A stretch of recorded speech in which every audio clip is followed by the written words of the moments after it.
Saya sudah pernah membuat video tentang seberapa pentingkah pemrograman di kehidupan sehari-hari. Nah, dari kita sampai bangun tidur, sampai kita berangkat kerja, makan siang, bahkan kita tidur lagi, tidak lepas dari pemrograman yang menghasilkan fitur-fitur atau teknologi di HP maupun di tempat Anda bekerja. Nah, selain kehidupan sehari-hari sebagai individu, ternyata di dunia pemrograman tentu saja sangat penting untuk di dunia bisnis atau manajemen ya teman-teman. Kenapa? Karena dengan pemrograman atau fitur-fitur yang dibuat oleh pemrograman dapat mengefisienkan waktu, tidak adanya proses berulang-ulang, menghemat kertas juga, dan tentu saja ini dapat menguntungkan perusahaan ya teman-teman. Nah, karena alasan itulah saya ingin membahas tentang seberapa pentingkah pemrograman di dunia bisnis maupun ruang lingkup di manajemen di suatu perusahaan atau suatu organisasi ya teman-teman. Yuk teman-teman, kita bahas perihal tentang pemrograman di ruang lingkup bisnis, UMKM, dan serta manajemennya seperti apa. Oke, kita mulai. Jump! Halo teman-teman, bertemu kembali bersama saya. Di video kali ini kita ada di konten tentang tips programmer ya teman-teman. Dan konten ini berisikan materi-materi yang di luar pengodingan atau kita melakukan latihan pengodingan ya teman-teman. Ini tentang tips-tips programmer atau hal-hal lain di dunia pemrograman ya teman-teman. Nah, kali ini saya akan membahas tentang seberapa pentingkah pemrograman di dunia bisnis, di suatu perusahaan atau suatu organisasi, serta di dalam ruang lingkup manajemennya seperti apa. Nah, teman-teman, ternyata pemrograman itu dapat membantu mengatasi masalah dalam bisnis dan manajemen ya ternyata teman-teman. Di dalam dunia bisnis sekarang ini, digitalisasi begitu kuat ya teman-teman. Karena di setiap usaha atau UMKM sekarang membutuhkan alat atau tools yang sangat kuat untuk meningkatkan efisiensi, mengoptimalkan operasional, dan mengambil keputusan data berdasarkan data yang akurat yang sudah terkumpul jauh-jauh hari teman-teman, yang tersimpan oleh basis data perusahaan tersebut yang diolah secara baik ya teman-teman. Nah, pemrograman bisa jadi merupakan salah satu kunci dari suksesnya suatu usaha ya teman-teman untuk mencapai tujuan tersebut, gitu ya teman-teman. Nah, di sini kita akan bahas beberapa cara di mana pemrograman dapat membantu dan meningkatkan penghasilan atau profit di suatu bisnis dan manajemen ya teman-teman. Yuk kita bahas.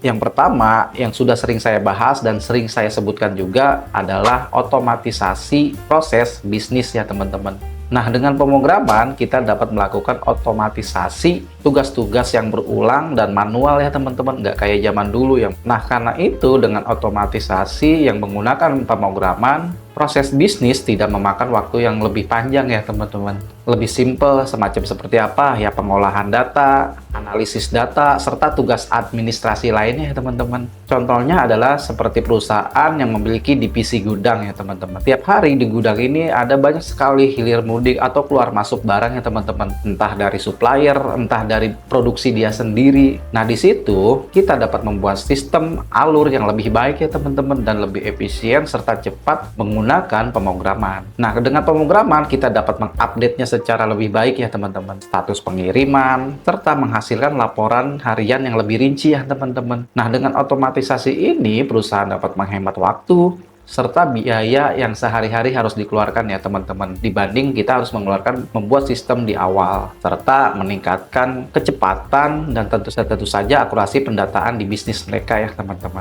gitu. Yang kedua adalah pengolahan data dan membuat analisis lebih baik ya teman-teman. Kita tahu bahwa data-data perusahaan adalah aset yang sangat penting di dalam dunia bisnis ya teman-teman. Untuk apa? Karena dengan data-data kita bisa menganalisis suatu kelebihan atau kekurangan dari perusahaan tersebut ya teman-teman. Nah, dengan pemrograman kita dapat melakukan pengolahan data lebih cepat dan akurat ya teman-teman. Kita bisa mengidentifikasi pola, tren, dan peluang baru yang relevan dengan bisnis perusahaan tersebut ya teman-teman. Ya, seperti contohnya adalah sebuah perusahaan melakukan analisa menggunakan pemrograman untuk mengolah dan menganalisis data pelanggan ya teman-teman. Selain perusahaan besar, perusahaan kecil atau UMKM juga bisa deh teman-teman buat melakukan hal itu. Mereka mengembangkan sebuah sistem aplikasi yang dapat menggabungkan data dari berbagai sumber teman-teman, serta bisa juga membersihkan data-data yang kurang valid. dan serta bisa melakukan analisis statistik ya teman-teman dengan bahasa pemrograman. Dan dengan menggunakan pemrograman kita bisa menganalisa statistik pelanggan, tren pembelian pelanggan seperti apa. Kita juga bisa mengklasifikasikan segmen pelanggannya seperti apa ya teman-teman. Dan selanjutnya, setelah kita mendapatkan data-data tersebut, mulailah kita menyusun strategi kita seperti apa ke depannya menggunakan data-data yang akurat dan serta cepat itu ya teman-teman. Yang ketiga adalah perlunya pengembangan aplikasi khusus ya teman-teman di dalam sebuah bisnis. Sebuah bisnis itu memiliki ciri khas atau keunikan masing-masing ya teman-teman. Nah, ketika suatu perusahaan memutuskan untuk membuat aplikasi apa? Aplikasi yang sesuai dengan kebutuhan bisnis serta manajemennya ya teman-teman. Seperti membangun aplikasi inventaris, membangun sistem manajemen proyek, atau bisa juga aplikasi pelacakan pelanggan ya teman-teman. Yang gunanya untuk apa? Yang gunanya adalah untuk meningkatkan efisiensi operasional dan juga pengalaman pengguna ya teman-teman, agar dapat meningkatkan efisiensi di operasional ya teman-teman, jadi lebih cepat nanti di operasionalnya. Dan juga data-datanya ya sebisa mungkin tidak dimanipulasi atau markup ya teman-teman, ya mengurangi korupsi lah seperti itu. Nah, contohnya semisal sebuah perusahaan membuat sebuah aplikasi manajemen proyek khusus ya teman-teman. Semisal sebuah perusahaan mengkonstruksi, mengembangkan sebuah aplikasi atau teman-teman. Nah, di dalam aplikasi ini memungkinkan di dalam sebuah proyek untuk mengelola jadwal, memantau kemajuan proyeknya seperti apa, koordinasikan sumber daya, baik alam maupun manusia ya teman-teman. Dan juga kita dapat berkomunikasi secara efisien. Harapannya dengan aplikasi ini, sebuah proyek dapat meningkatkan efisiensi dalam pengelolaan proyeknya ya teman-teman. Juga mengurangi kesalahan-kesalahan kecil serta penundaan yang terjadi ya teman-teman. Jadi nanti proyeknya lebih tepat waktu ya teman-teman, atau sesuai jadwal.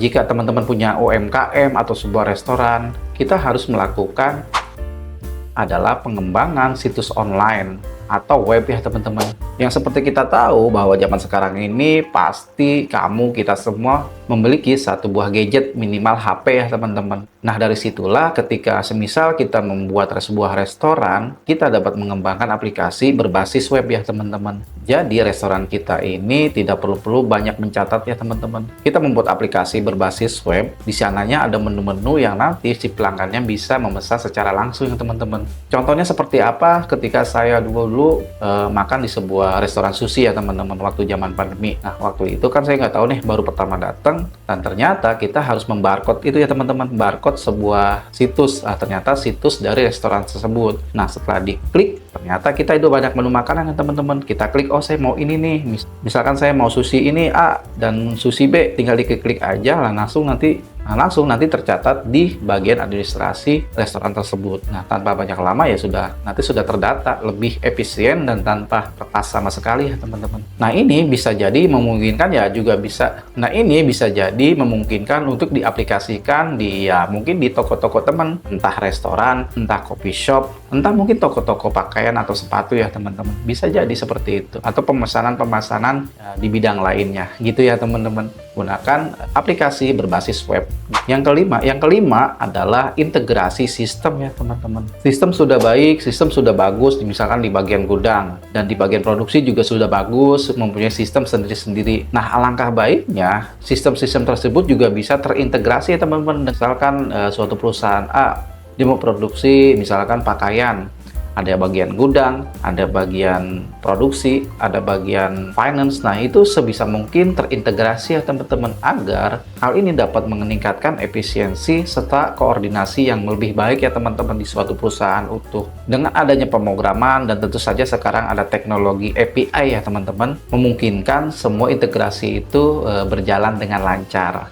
Contohnya seperti apa ya? Misal kita ada di bagian gudang, sudah mempunyai sistem pergudangan, di bagian produksi sudah mempunyai sistem di bagian produksi, di bagian finance juga sama lah, dan di bagian misalkan HRD atau yang lain juga sama. Nah, mereka itu dihubungkan ya teman-teman, dan tentu saja dengan aturan-aturan yang berlaku di perusahaannya teman-teman. Misalkan di bagian ini tidak boleh mengakses yang bagian ini gitu teman-teman. Jadi dibuatkan satu sistem khusus yang semuanya bisa terintegrasi ya teman-teman. Misalkan pergudangan dia mempunyai menu khusus, bagian hanya hilir mudik barang, berapa jumlahnya gitu ya teman-teman. Di bagian finance misalkan ya, dia bisa mengambil data dari gudang Lalu dia membuat harga-harga, misalkan ada barang masuk atau supplier raw material masuk, berapa jumlah harganya. Nah, nanti masuk ke bagian finance. Seperti itu ya teman-teman. Nah, untuk bagian jumlah masuk ke bagian pergudangan.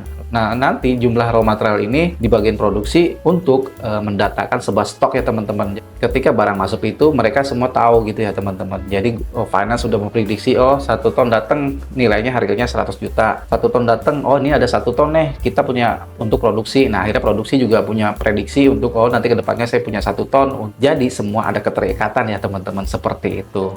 Oke teman-teman, itu saja seberapa pentingkah pemrograman di dalam dunia bisnis serta manajemennya teman-teman. Apa saja itu teman-teman? Saya recap lagi ya. Yang pertama adalah otomatisasi proses bisnis. Yang kedua adalah untuk pengolahan data dan analisis ya teman-teman. Yang ketiga adalah pengembangan aplikasi khusus di dunia bisnis dan manajemennya ya teman-teman.